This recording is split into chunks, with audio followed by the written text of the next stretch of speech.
What's up, guys? Jason Dye back at you with another episode of Commentating My Own Races. This is the series where I commentate my own races. GoPro footage for you guys to see, as well as some lap telemetry with speed. And I talk about what I might be thinking, what might be going on in the race, and any input from other riders, that I might be able to get after the race as well, after the fact kind of deal. So we are back at Roebling.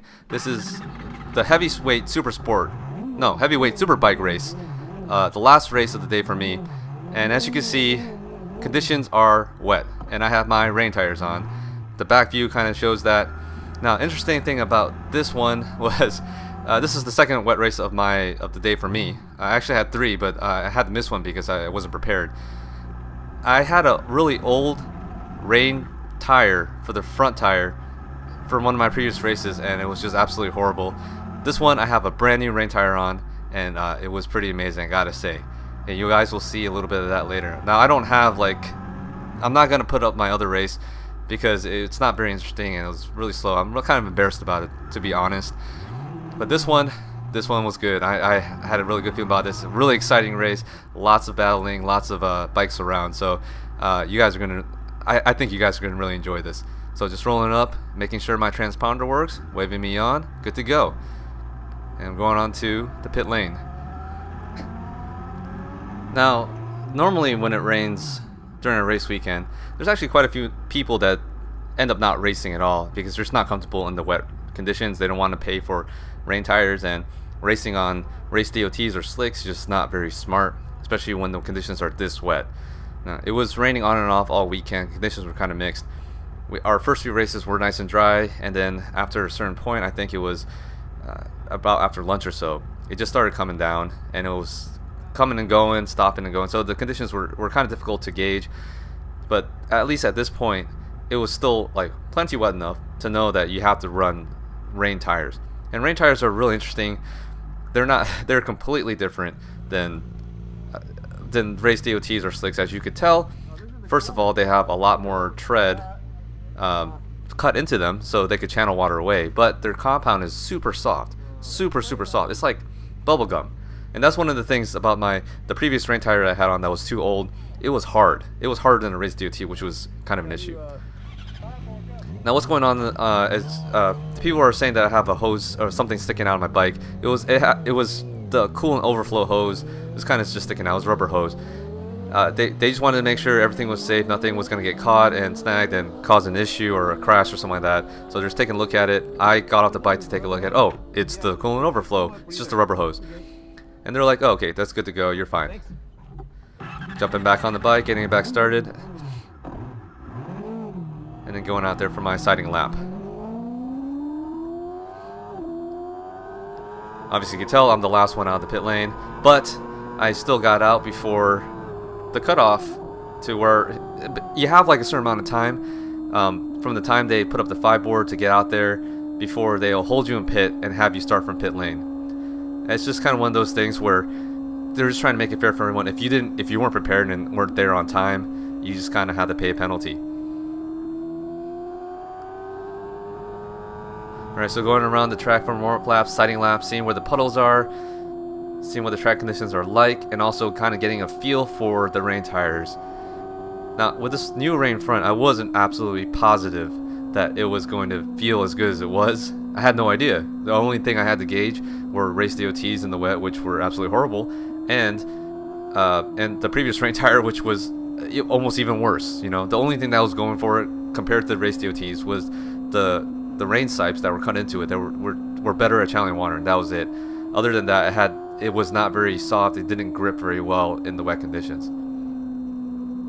So I'm being very tentative around this sighting lap. First of all, just to make sure, just to get a lay of the land, and making sure, to see where the puddles are, in case they were too deep and I had to avoid them or whatnot. Because even though the rain tires are meant to channel away water, if the puddle is too deep, you will still hydroplane, and that could be a sketchy situation. So, just kind of avoid those things. And in general, you just kind of want to avoid puddles if it's nice and wet. Now, if the track is drying up, they will eat up the rain tires quite a bit, and you'll have to look for puddles to try to cool them back down. Shouldn't be too much of the case here. though you can see there the track is drying up a little bit, but it'll be wet enough for this race. It's a sprint race, 6 laps. It is 6 laps, right? Yeah, I'm pretty sure 6 laps. I'm in the second row, gridded up, and here we go. Start, really tentative on the start, though it didn't get a horrible start. It wasn't a great start either, because at the start, you know, the rear could kind of slide, so you gotta kind of be careful. But I was a little too tentative. I should have been a little more aggressive. Also tentative, conservative going into turn 1. Not sure how it would feel at pace. At this point of the race, you know, just being a little too scared, being a little too much, you know, being a little bit of a scaredy cat here, because, like I said, I didn't know how these tires would feel or how much grip they would afford me at this point. Still really new. This is my 2nd lap ever on these so far.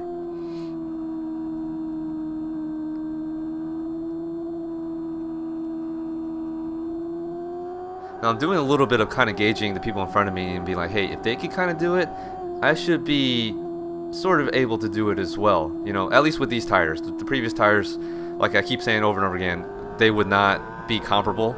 I would not be able to hold the pace that I am even at this moment. Alright, so as we're finishing up on the first lap, this is turn 7. And then we'll hit turn 8 and 9, or just turn 8, depending on who you ask. And we'll see the lap time.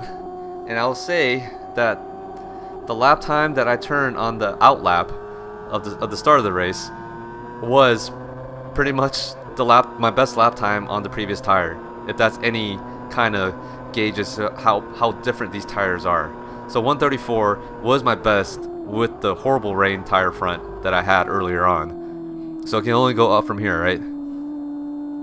Alright, already kind of making some progress to the people in front of me. And the only person behind me is Matt Dalrymple. He's a good friend of mine, but I never know how to pronounce his last name. In any case, the only person behind me right now is an amateur, the only amateur in that race. So technically, I'm dead last at the moment. And there was, I think, a total of five expert racers in this race. So if I could make out correctly in front of me, the person in front of me is Gabriel Wingard, and in front of him is Carlos Lorenzo. Yes. Alright, already at this point, making up a lot of ground, catching up to them. Feeling a little more confident in these rain tires. As you can see, the people in front of me also are a little tentative going around puddles as well. Don't know the levels of grip, don't know, you know, it's even if you've been over those areas on the track a ton of times, it still kind of messes with your mind a little bit. Bike is making some good power. Getting around Gabe, sorta. But didn't want to just push that hard into turn 1, because you're going from 149 miles an hour down to 60-ish miles an hour. Not knowing if you know how hard your braking is going to cause you to slide out the front.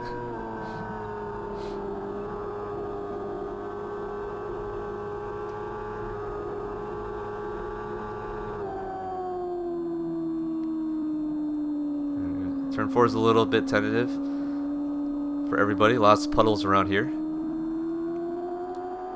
Just trying to stay right behind them, because if they made it through that line, I know I'll be able to make it through the line too.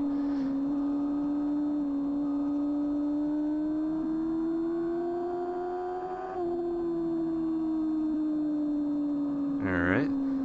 And then as you can see, there was another bike ahead of us. What you couldn't see earlier was that's actually Max Engels. He ran off, I think, in turn 5. Wow, Matt coming around me. Look at that. He has some confidence in his rain tires. He beat me in a previous race in the rain. I'm a little like, hey, I can't let this happen again. Though I don't know. I will not push it to the point where I put myself in danger to make sure to get in front of him. But hey, power of the draft. Get by 3 bikes just like that. Now stuck behind Carlos. Going into turn 1. Trying to stay just right behind them. He's pretty good on the brakes, even in the rain. Max, very good rider, very fast. Just came around me. Almost ran through Carlos. Max is in the dry. He's in the front group usually. So he's pretty good. And in the rain, he's, you know, a little less fast, I guess, if you could say, but his less fast is still pretty fast for the rest of us. So on the second lap, I turned to 127. That's already 7 seconds faster than my best time with a crappy rain tire. And it's only going to get better from here, I promise you.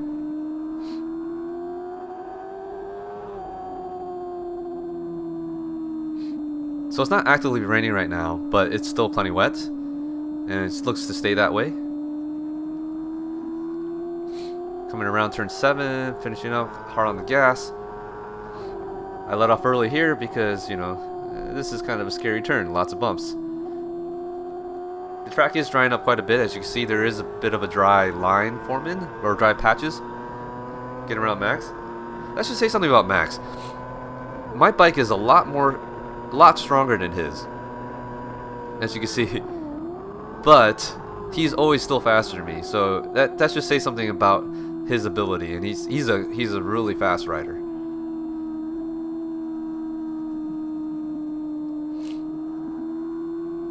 Excuse me if you hear like a little sniffling. I'm not sure what it is. I don't think I'm sick. I think it might be allergies. Anyway, back to the race. We're on turn 3. Gotta do a little better about keeping up with Carlos through this section. I think I will, though. Another 27. Not too bad. Through this section, I do really well in catching up to Carlos. So Carlos is holding up Max at the moment, and that is allowing me to catch up to the both of them. Can I get around? No, I can't get around Max. Not going to even try.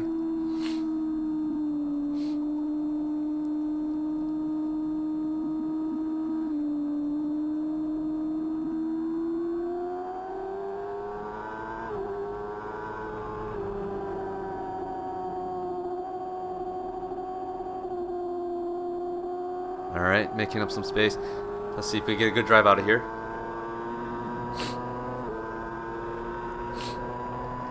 Again, I will draft past Max. Or at least try to. As you can see, he is much better on the brakes going into turn 1. Jesus.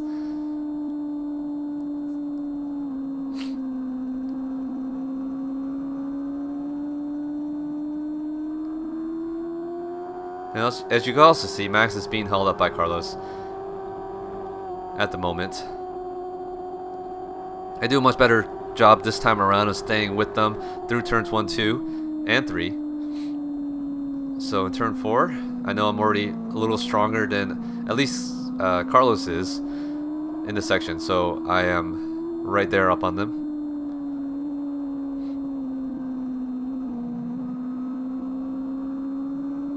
Alright, let's see if we get around them. Looks like I might have, but nope. I let off a little too much. You can't see much in the back because of all the water on the lens, but you can see Gabe has made his way back to us.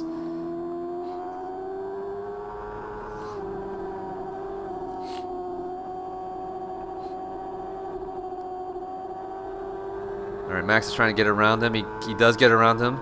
Get around Carlos on that last turn.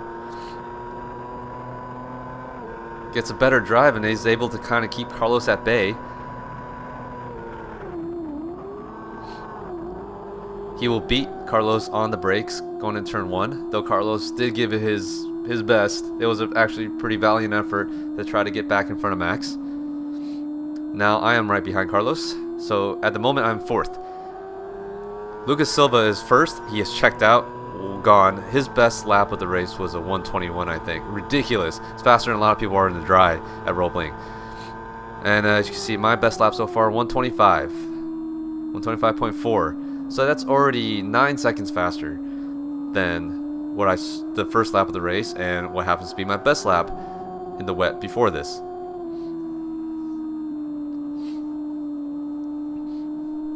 All right. See. Oh, yeah. Whoa. Okay. Got a little on the gas there, and it kind of slid out a little bit. You gotta be careful. These tires, you know, they'll give you a false sense sometimes of how much grip they can actually provide, because they do grip quite well. But you know, you're still in the wet, so you're not gonna have the levels of grip that you would normally have. And on the gas, you gotta be careful on the gas. You just can't get on the gas as hard and as you normally would. All right. See him a little better around here. Let's see if I can get around him on the gas. Carlos is moving on towards the wall, probably to keep us out of his draft. Alright, try to stay more with Carlos in that one. Oh, Gabe came around me. Look at that. Look at that. Now, I apologize for the rear view going out. It's not there anymore, and that's probably because my GoPro died. It was out of batteries or something like that. Should have put a new fresh one in before this one. And sometimes it's hard to keep up with everything. I'm a one-man traveling band, so a lot of things to kind of keep track of. I have 4 GoPros on the camera, on the bike, 4 GoPro cameras on the bike at any given time. So to do all that, kind of difficult. But hey, I think we're on the last lap right now. I thought it was 6 laps. I think maybe 8 laps or 9 laps. Could be wrong about that. Anyway.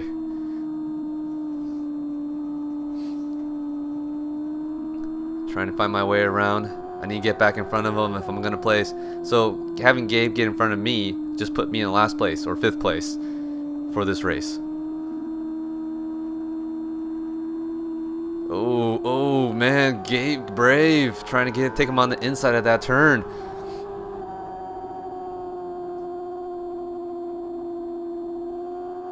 Going. All right, let's see if I can keep up and get in their draft and see if I get around them. Gabe is trying to get around them.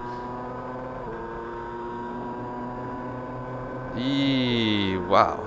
And that was the end of the race. Dang. So, you know, that was, I would say that was a fun race because there was that battling and you know, having Carlos in front of me, knowing to try to get around him, that was, you know, trying to get around somebody, that is one of the fun parts, the battling of it, you know. So that was a great race for all of us. Gabe, especially, you know, after I passed him, I said, you know, like I left him behind for a little bit, but then he caught up and then got by me. So that, kudos to you, Gabe.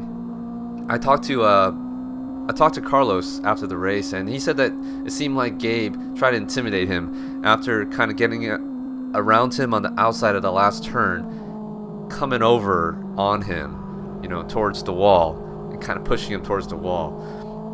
It may have been an intimidation move. I don't know. I can't say. I did talk to Gabe a little bit after that, but he didn't mention anything about doing that. So I'm not gonna say that that was his intention. To swerve on the track to try to cut someone off or to keep someone from passing you, that is illegal in the rule book. It is unsafe, so it is illegal. But what he was doing may not have been. It's really tough to tell. If the race official were to do it to see this and have to make a judgment, you know, it could go either way, to be honest. But I'm not sure, you know. No, he didn't protest it. Everyone's still friends, I think. Max did a great job once he got around. Carlos, he turned to 124, I think. Was able to gap us a little bit. And then, like, Lucas, forget about it. That guy's a beast. So we're just rolling back in the pits. Yeah, great race, guys. So this is going to be the last race at Roebling for the season. I promise you this is the last video from Roebling. Next week, when I put on another commentating my own race episode, I promise you it's going to be at a different track. Now, the thing is, after this, there hasn't been a race yet, so the next commentating my own race it might be just like a track session at Jennings, because that's where I just was. And maybe I'll put up my fastest session.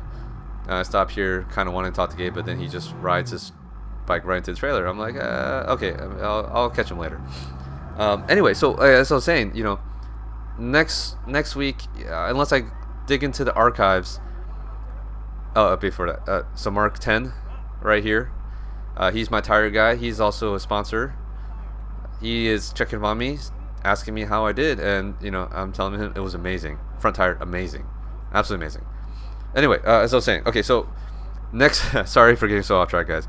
Next race, next episode may not be a race episode. So I'm gonna leave that up to you guys. Let me know in the comments below. would a session like my fastest session at Jennings that weekend be acceptable for a Commentating My Own Race series, or do you want to just see a race? Let me know in the comments below, and I will take what you guys say and run with it. So we'll see what the next episode's gonna be. Anyway, I'm not gonna let this go on for too long. It's already long enough as it is. These episodes usually go on for a long time. So if you got to this point, or if you just happen to like this video, go ahead and hit that like button. If you're not subscribed, please consider subscribing. I'd really appreciate it. And with that said, I will see you guys in the next one.